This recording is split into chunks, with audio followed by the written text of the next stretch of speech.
Hey guys, I want to show you guys my ultimate carousel technique. In order to do that, I'll come to all my designs. I need to create a new design. I like making my carousels 1080 by 1350, so don't mind me. Let me make this by natural size.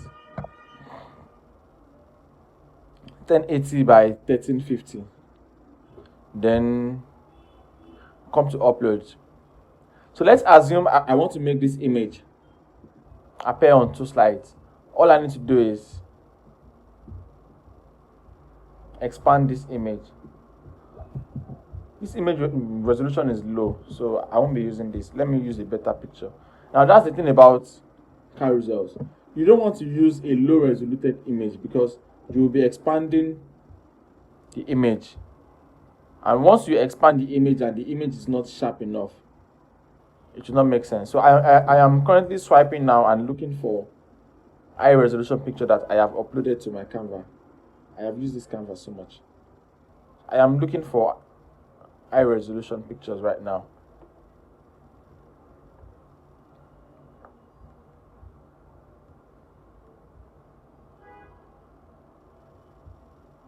Yeah, this is high. So what I want to do now is I want to expand this image across the page.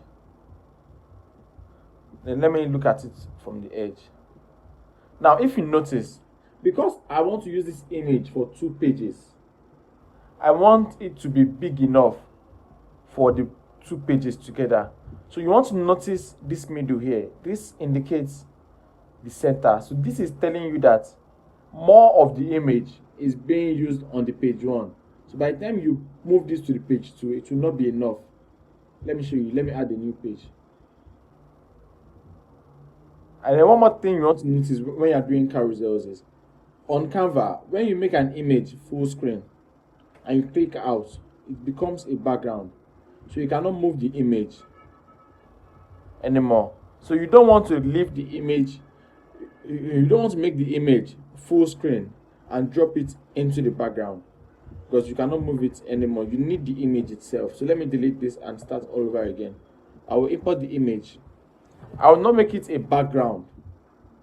This is background, but I will not drop it as a background. I'm still holding the picture, but I will not drop it as a background. Instead, I will drop it as a layer. This is the image being used as a background. This is the image being a normal layer on Canva. So I will expand this, but I will nudge it up a little bit so it doesn't become a background when I click out. Can you see? It doesn't become a background. So that way I can always come back to it and expand or reduce it. What I'm trying to show you is, let me copy this and add a new page and paste it on the new page. If I want to make this image join, now for example, first and foremost for a carousel, I need to first of all show substantial amount of the face, so people will be curious enough to see the remaining side of the image. So I can show this side and then plan to put my text there. But if I copy this now, I need to copy this, delete this, then paste it. You can see that they are both the same image, but I want to unveil this other side on the page 2. What I'll do is I will close this till it shows this purple line. You can see the purple line. I will make it show the purple line. Then I hold my shift and my arrow to nudge it out. I can use my arrow normally, but that will be slower. So shift and my arrow will nudge it faster. Now I have nudged it out. Then I can now move it all the way to the left. I am also holding shift while moving it, so it stays in one side. Can you notice what I was trying to say now? Now, because too much of the image was used on slide 1, it is not enough for slide 2. Traditionally, what I might do sometimes is I duplicate it, I flip it horizontally, then I complete it on this side here.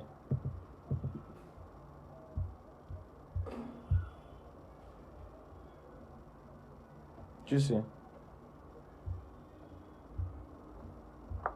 Or I want to be sure that the image will be enough from the very beginning. So from here, while I am scaling it, I want to scale it out in a way that the image will be enough for both slides.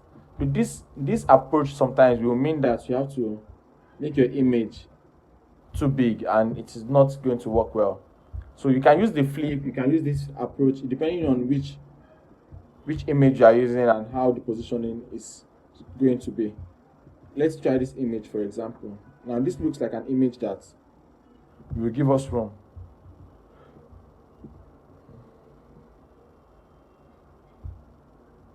As always, I'll nudge it down a little bit so it doesn't become a background.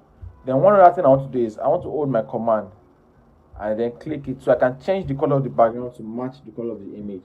So as this image is dark now, I want to make the background black. So even when I nudge it, it will not show too much that it was nudged. If you look closer, you will see the black here. But because the background color is black, it is not too legible. Let me show you. Let me make it a more obvious color. Can you see the green is showing now? But let's make it black instead. Now this is the image. I can always click the image and it will always be a layer. Always be a layer. Then I want to copy this image. Control C. Then come to page 2. I paste it. Control V. Then I crop it up until I see this purple line. Shift and arrow to move it out. That is because I cannot move it out with my mouse. Then I hold my shift and move it to the right. Can you see now that the image is enough? Although it is not fully enough, I can use my command and then change the color of the background to black. And that matches already.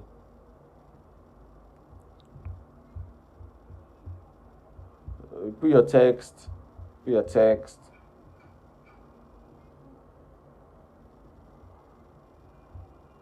And that's that. Simultaneously, the same way I did this image now, I might want to use shapes to link pages to each other. So let's assume I copy one of the texts that I have done before on one of my carousels or something. Let me just copy this. And then I paste it in here. And then I make the color white. And that's contrast. It is inside the book that came with the IG growth pack. The reason why this guy is white is contrast. So let's assume I want to use a shape now. Let me delete this image. Let's assume I want to use a shape now for my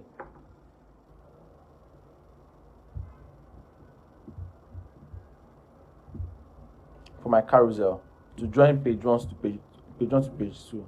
All I need to do is I copy this, Control C. Then I come to page 2. I first of all click page 2 to activate page 2. You can see the blue line that came out after I activated page 2. Then I paste it, Control V. As simple as increasing this and then reducing it like this. It is going to become a join carousel, and I can easily have maybe a swipe left.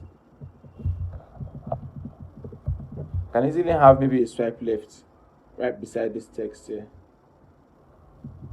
It is all depending on how you want to make your carousel. This is just a fresh idea that just popped off in my head now. Then I could make this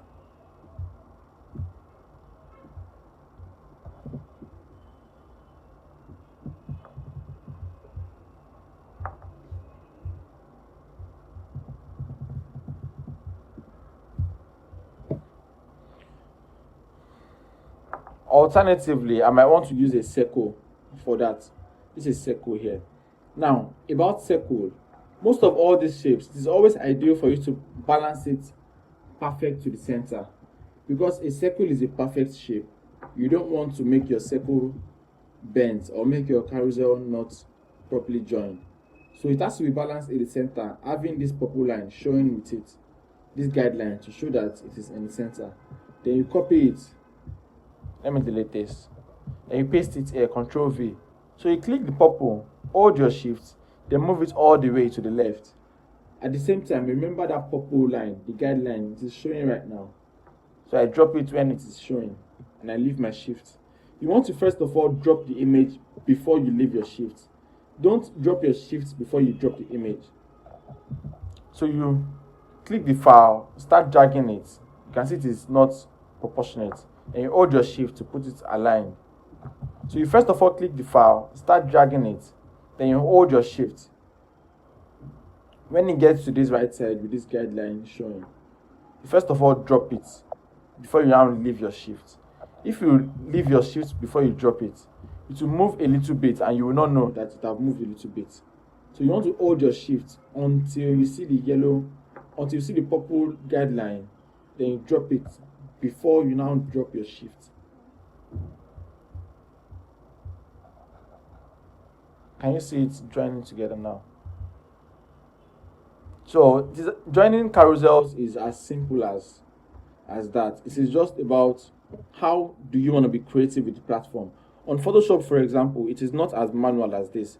I just designed a full stretch of carousel. Let me just show you so you have an idea of how I designed the carousels on my page. So this is Photoshop. We will not be doing anything in Photoshop, so don't be scared. I just want to show you to inform you. So this is Photoshop. My carousels in Photoshop does not require all of that stress. All I just need to do is design it as one long design, and then I'll use these lines to slice it. We won't be going deep into that, but I'm just showing you that the platform doesn't matter. What matters is how do you use the platform. So many of the things that I did on Canva in this ID growth pack are not the traditional ways of using Canva, but I use the platform to my own best interest.